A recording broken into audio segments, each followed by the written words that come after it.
Movie sa News TV. Saktong alas 8:30 kanina, ibinalita po namin sa inyo na target ng Bureau of Internal Revenue na makakolekta ng bilyon-bilyong piso mula sa 100 kasong tax evasion na isinampa. Ano? Nasampa na ba ito mga kasong ito? Okay, kaklaruin natin dahil makakausap natin ng live si Commissioner Kim Jacinto Henares sa telepono. Laban sa mga negosyante at mga profesional na hindi nagbabayad ng tamang buwis. Ito ay ayon kay BIR Commissioner Kim Jacinto Henares, sakaling may panalo nila mga kaso na yan, aabot sa mahigit 40 bilyong piso ang makukolekta nilang buwis. Yan ang sinasabi ng ilan eh. Hindi lang natin kailangan magpotopad pa ng mga bagong buwis, makolekta lang ng tama yung mga kasalukuyang buwis. Aba, ang laking pakinabang na ng gobyerno dyan mga kapuso, kung gagastusin ang gusto. Hindi ba? O yan mga kapuso, 100 kaso, mahigit 40 bilyong piso. O kaya hindi totoong sa gobyerno lang yung mga siraulo eh. Sa pribado, matagal na namin sinasabi to, sa pribado sektor, marami mandaraya. Mas malalaki pa nga kung dumali. Hindi nagbabayad ng tamang buwis. 40 bilyong piso sa ngayon. Baka lumubo pa nga yan habang may iba pang natutuklasan ng BIR. Nasa linya po natin ng telepono si Commissioner Kim Jacinto Henares ng Bureau of Internal Revenue. Commissioner Henares, magandang umaga po. Si Mike Enriquez po ito. Good morning ho. At sa mga nakikinig ko sa inyo, magandang umaga ho. At magbayad kayo ng tamang buwis. Commissioner, tama ba ito? Isang daan na, ano itong, kaklaruin lang po namin, naisampa na itong kasong ito? Na-file na ho yung kaso niyan sa DOJ. No? Out of that, siguro more than 10 nasa korte na ho. Okay, ito ba yung mga ito, binibigyan nyo na sapat na pagkakataong either ituwid yung hindi nila pagbayad ng tamang buwis? Ano ba, sa proseso lang po, tanong namin, hindi namin alam. Ano ba ho ang proseso para din sa kapakanan ng mga nagbabayad ng buwis? Commissioner? Kunyari ho, meron ho kami, kasi iba-iba hong proseso yan, no? Merong iba na imbestigahan na namin sila, ayaw pa rin sila magbayad, no? Final na ho. So yun, may criminal na kaso yun. Yung iba naman ho, na meron kaming mga impormasyon na malaki ho yung ari-arian nila. Pero pag tinignan namin yung income tax na pinapile nila, wala ho silang na-file. No? So, yun ho, kinakasuhan namin ho yun kaagad, ini-issuean ho ng letter of authority. No? So, ang due process doon is doon ho siya magpaliwanag ho sa Department of Justice. Kasi doon ho ipre-prueba namin na may probable cause na may tax evasion. Sa Department of Justice pong paliwanag, Commissioner, hindi sa BIR, gano'n ba yun? Yun sa criminal na aspect, no? Pero sa civil aspect, habang nakafile na yung criminal, tuloy-tuloy pa rin ho yung investigation para ho ma-set kung magkano talaga. Kasi yung binibigay namin sa Department of Justice, preliminary figure lang ho yun. Okay. Commissioner, puro mga pribadong tao ba ito? Wala bang nasasaklaw o nasasakop dito yung mga taong gobyerno?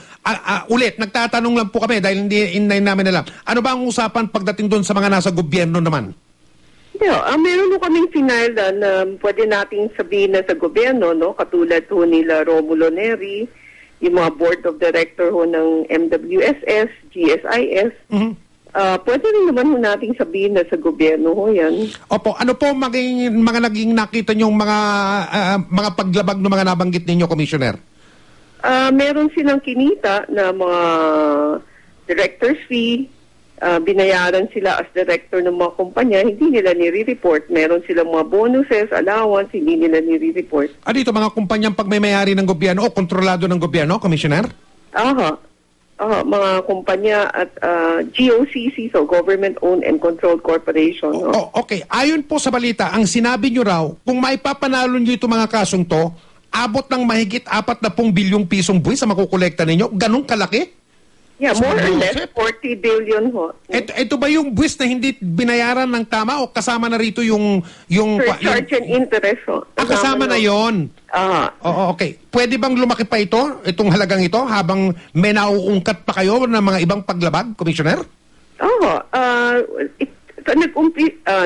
End of the year, 35 billion ho yan, no? So, hindi naman ho siguro 40, mga 37 billion ho, no? 37 billion? Hindi pa ho na kasi namin ina-update yung mga surcharge interest ng mga nauna naming na-file na, no? Opo. Pero sa isang daan ito, sabi nyo, 10 ang nasa korte na? More or less, more than 10 ho. Mahigit 10 ang nasa korte na? Aha. Opo. Okay, Commissioner, ito ba habang umuusad ang panahon, padagdag ng padagdag yung mga natutuklasan ninyo ng mga tao na kung hindi man nagbayad ng tamang buwis ay umiiwas sa pagbayad ng buwis, Commissioner?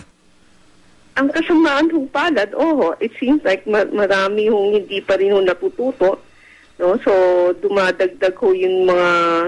Every other week kasi nagpa-file ho kami ng tax evasion case, no? Opo, ang So, sinasabi...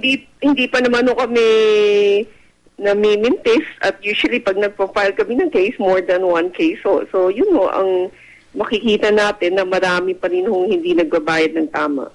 Oh, okay. Attorney, ito bang mga hindi nagbabayad na ito ibig sabihin ninyo, kahit na yung naibabalita na yung mga kinasuhan ninyo na ang ilan mga kilalang tao, sige pa rin sila ng pagdaya sa pagbayad ng buwis? Alam nyo, Sus, Mariosep. that's one thing that's nice to see, no? Yung mga ibang nakasuhan namin, last year, nagbayad ho sila ng malaki. Last year, ang isang taon nagbayad kunyari, nag-file kami Paano? nag-file kami noong 2010 laban sa kanila, no? Noong 2011 ng filing ng income tax return nila, malaki ho binayad nila. Nung So, kinasuhan, it seems lumaki na yung binayad? Ganun ba yun? It seems like naman ho, natuto ho sila. Opo. Mas pangit naman ho yun, hindi siya natuto. Joseph. Opo. Dapat. Oo. Okay. Okay. Ang nangyari, tulad yung kay Manny Pacquiao, sabi ng mga nando sa Jensa na BIR, kaya siya inimbestigahan, biglang nagsuspecha sila, biglang lumiit yung binabayad na buwis. Ganon din ba pag agad-agad lumaki naman yung binabayaran na buwis? Kasuspecha rin ba yun, Commissioner? Hindi yung naman dati maliit ang bayad ng buwis, tapos biglang lumaki yung bayad. Yung mga nakaraang taon, posible bang kakalkalin nyo rin yun at teka muna, ba't nung nakaraang taon maliit lang binayad mo? Bakit biglang lumaki yung bayad mo, natakot ka lang? Ganun ba yun? Nagtatanong lang po, Commissioner. Go ahead. Titignan lang ho namin kung may rason o wala, no? Kasi kung individual yan, hindi naman ho katulad ng kumpanya na consistent yung income, no? Kung individual, syempre may up, may down. Kung minsan ikaw pinakamayaman sa mundo, ikaw next year, ikaw na ngayon ang pinakamahirap, no? So, pwede mo na, unless may walang rason, no? Kung bakit ganon. At yun, sa investigasyon lalabas, kung may dahilan o wala. Sapat na dahilan o wala. Pero yung investigasyon na ganon, very preliminary, hindi naman ibig sabihin may kaso ho kaagad yan. Ganun. Opo. Sige po, Commissioner. 2 buwan na sunod-sunod, Enero at Pebrero ng taong ito, yung unang 2 buwan ng taon, ayon sa balita, nalampasan nyo yung target na koleksyon ng BIR. Tama ba yung impormasyon na yun, Commissioner?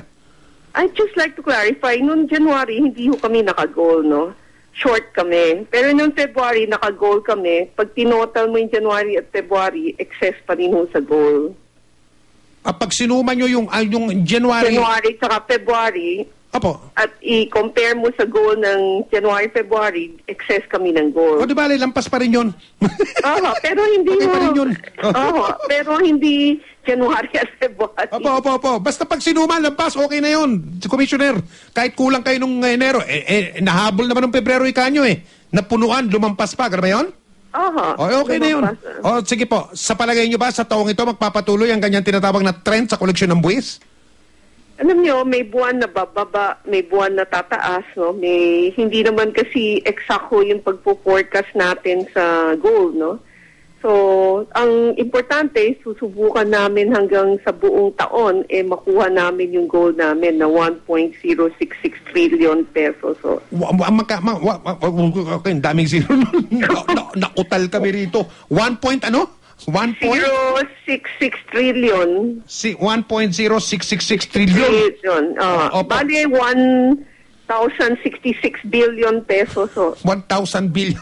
Okay, kung ano man. Okay, kasama na ba doon yung, kung hindi pa kasama o kasama na doon yung tinatawag na sin taxes, kung maaprubahan yung panukala na dagdagan, yung buwis sa mga sigarilyo at yung mga inuming nakakalasing, Commissioner? Hindi pa kasama ron sa 1.0666 trillion?